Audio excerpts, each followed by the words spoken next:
Welcome to Virtual and Augmented Reality, Experience-Based Education, presented by Sean O'Donnell. If we look at the current generation of people going through education, we can see that there are different types of learning methodologies. We've come from a book base, we've got face-to-face, and we've also got computer-based training, or I'll call it CBT. So what we need to think about is how we're going to address a future generation that only really understand technology and the immersion inside technology. There are lots of disruptors to the current education practices, mostly to do with technology. We find that the generations are more practical, they understand technology, they look to use technology, and they're actually being educated despite them knowing it. And there are a couple of reasons for this.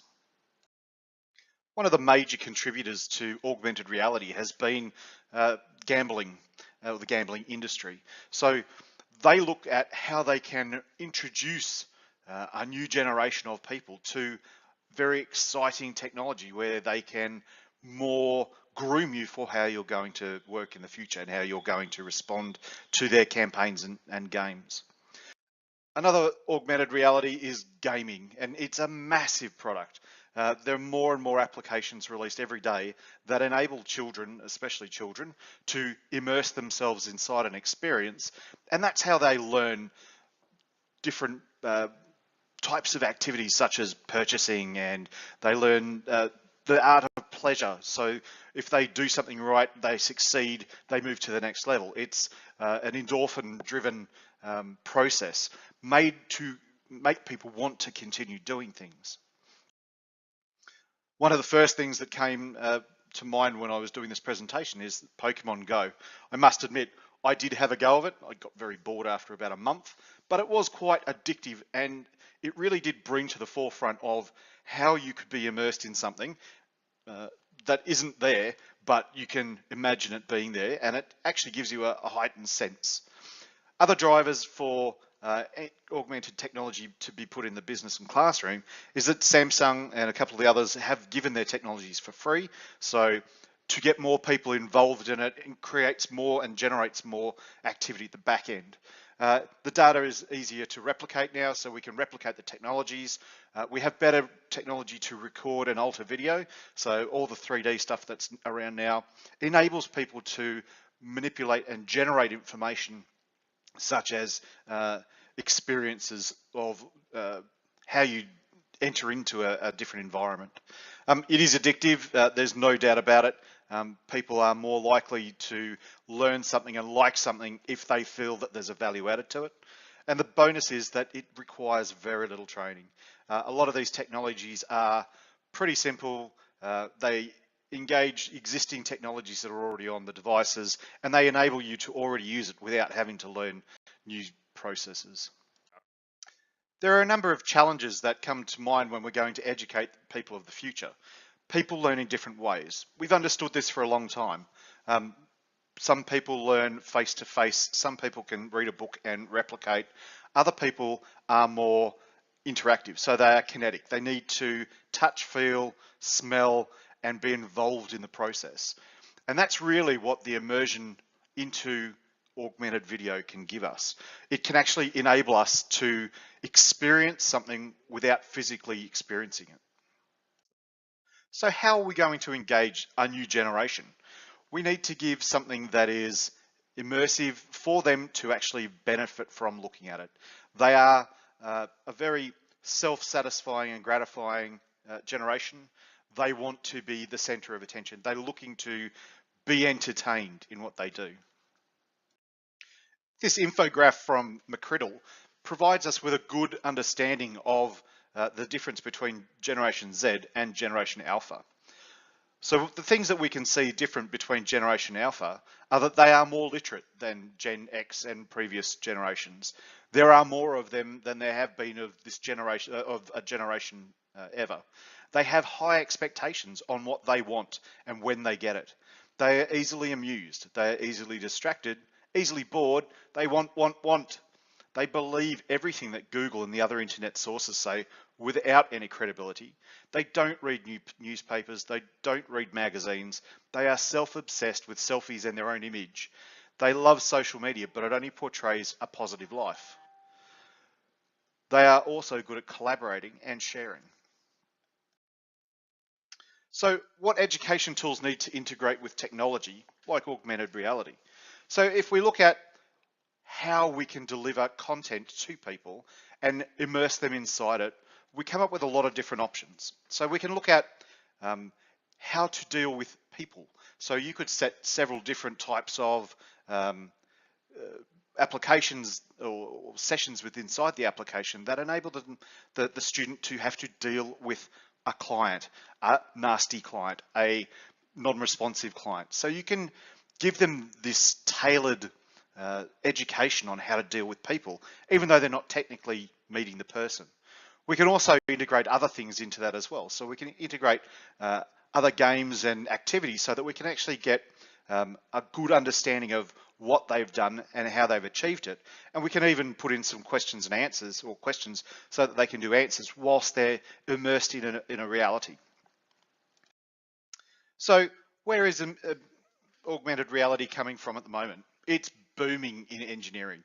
If we look at shipwriting, shipbuilding, 100 years ago, you had 100 odd people sitting there, all with drafting boards and doing small sections of the ship as they're designing it. They had no idea whether it was actually going to work or not until it was built and then went through ship testing. Now we have the ability to design the entire ship. We're able to virtually go inside the ship and test functionality as part of being inside that environment. What that's actually done is cut about 80% of sea trials from having to occur, because we already have tested the theory and how it functions. The other major investor in augmented reality is healthcare. If we look at how much we can gather from data that we already collect, so if we get CT scans, x-rays, and we build a virtual reality based on the factual information, we can now immerse a surgeon or a clinician into that activity and actually allow them to train or prepare for surgeries that are coming. And that's not just for surgery, it's coming across the thing. So anyone who can, in healthcare, that needs to practice and make sure that they're aware of what's going to happen before they get there, this sort of technology is really going to enable a lot more accuracy in how we deal and handle with things. So how do we train for people that we don't actually know what industries are going to be there in the future? If we look at this graph and we look at the very likely, we can see that the majority of these red circles are for development, and we can also see medical is another one that's actually quite high. So we can see that a lot of these industries that we're currently talking about, like biometric designer, body part engineer, nanomedic, a lot of these things do not exist now. They're things that will occur as we start evolving technology even more than we are now. So we need to look at different methodologies of taking both mature age and youth through a common process in education, so that they can come out more armed and to be able to easily integrate into multiple disciplines in employment. So how do we do this? How do we move from a traditional learning and e-learning base to kinesthetic augmentation? So a lot of this technology already exists. What we need to do, and the price per unit for the headsets and immersion devices are dropping significantly across the world as it's being taken up by more and more providers. What we need to do is we need to understand what are the benefits and which sections we need to create sessions for people and how they're going to best learn that. The other thing that this breaks down is a lot of barriers between disability, low socioeconomic, English as a second language. It now breaks down the barrier that you don't have to be educated in order to read a book. You don't have to be educated in order to look at a video, or you don't have to be immersed in an augmented reality. So we're really breaking down barriers and enabling people to learn at their own way and be able to observe and manage that as well. I think the next group augmented learning platforms, we all understand virtual environments. I don't see any difference in understanding in the creation of group augmented learning platforms.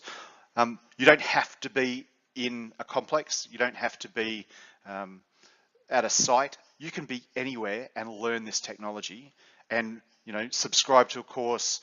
It downloads on your phone. You put it onto your VR or your augmented reality suit, and you're actually able to experience it then and there. So the idea of having a group session would be that you'd had a leader or an instruction, and if it was something like a motor mechanic, so the teacher would walk you through the process of how the engine works. They'd be able to show you through the immersion the detail of the engine, how the components work, whether things are worn and need replaced, things that you would do in a normal service, and be able to assess the student as they're going through this program. So they would be able to, inside their reality, be able to answer questions, ask questions, you know, add bits to their notes so that they can come back and they can actually ask questions and be more interactive with the teacher at the touch and feel base. I think it's going to be a massive thing. Industry partnership. Nothing's going to work without some level of industry partnership.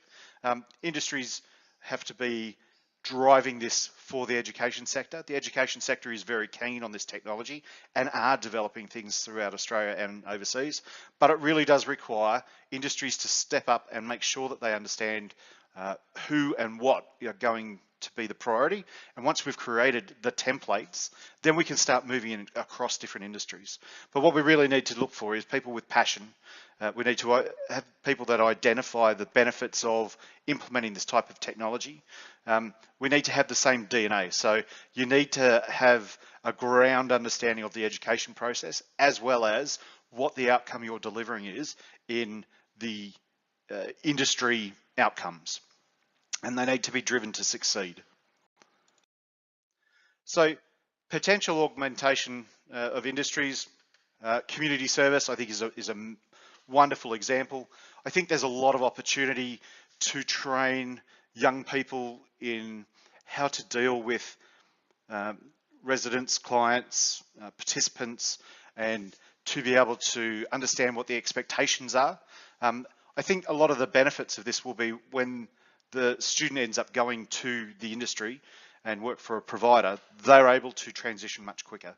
There's less ramping up of information, there's less buddying, because we've been able to give them the experience and they've been able to learn more adaptively through the experience. They do say that, you know, the endorphins of touch feel will increase the ability for you to retain the information that you're learning. And repetition is another one of those learning factors as well. If you're able to touch and do something and experience something several times, you're also learning much quicker and much more about how to retain that information inside your head. In community services, I think there's a lot of things to deal with. There's a lot of things to deal with in care about looking after someone, how to shower someone, the expectations of, or meeting expectations of residents and families. There is how to, you know, make a bed, how to, all these things we can build into structured realities and have them interact with it and have an outcome-based assessment, which is electronic. So it's not someone sitting there tick and flick. Those days I think are starting to disappear. It's more about engaging questions about why would you do this and how did you do this, and you know, it's from their perspective and changing the mindset about our education. So the types of augmented education in community services, again, this is pretty much what we've just covered, but I think there's a lot of things that we can look at from an industry perspective on how to change the behaviours of people coming through education, going into the industry jobs. I know I've worked in a lot of organisations and seen young people who've just come out of, you know, their Cert 3, Cert 4, they're uncomfortable in the environment, they don't like change, they're not really interested in the job as per se. It's not what they sold us. There's a lot of this anxiety that's already out there from the current generation that are young and employed in the care industry. I think we have an opportunity to increase the expectations of people, to give them a better understanding about how it's going to be when they hit site, and how it is to deal with people, how it is to deal with death. There's a lot of different things that happen in our care environments that the normal person doesn't see day to day. So I think the cost savings to industry, obviously, the quality of people coming through is a massive cost saving. The ability to transition quite quickly to being a good worker, the speed of the way that you're doing things, the less duplication of things, meeting the expectations of the organisation and the clients, are all massive drivers for reducing costs. I think it also enables different types of workers to adapt. So it's not just middle class or blue collar that get to do this. We're opening this up to different types of people to experience and learn at a different way, to adapt into the industry that we see as the moment. And I think the benefits for industry really come from a stronger workforce, a more educated workforce, and I think that the benefits will be quite large. So what's the next step? To be honest, it's a big step. We need government, we need state government, we need industry to all start working together so that they can come up with a common picture. It's no use doing this like most other things that we do in this country, from every state doing something slightly different and then coming together at the end and saying, oh, well, this is how we've done it. We actually need a national approach to how we're going to integrate this sort of technology across the country, because this also enables people who are isolated. So if they're in rural communities, we can also train them as well. The technology is here that we can run virtual groups in Alice Springs or in a far remote community in the Kimberleys. The possibilities across this are significant for Australian and Australian education. I think if we have a national approach, I think it will really drive a challenge for Australia and enable our industries to adapt and change much quicker. So thank you for that. If you do have any questions or comments, more than happy to hear them. My email address is on the screen. Thank you very much.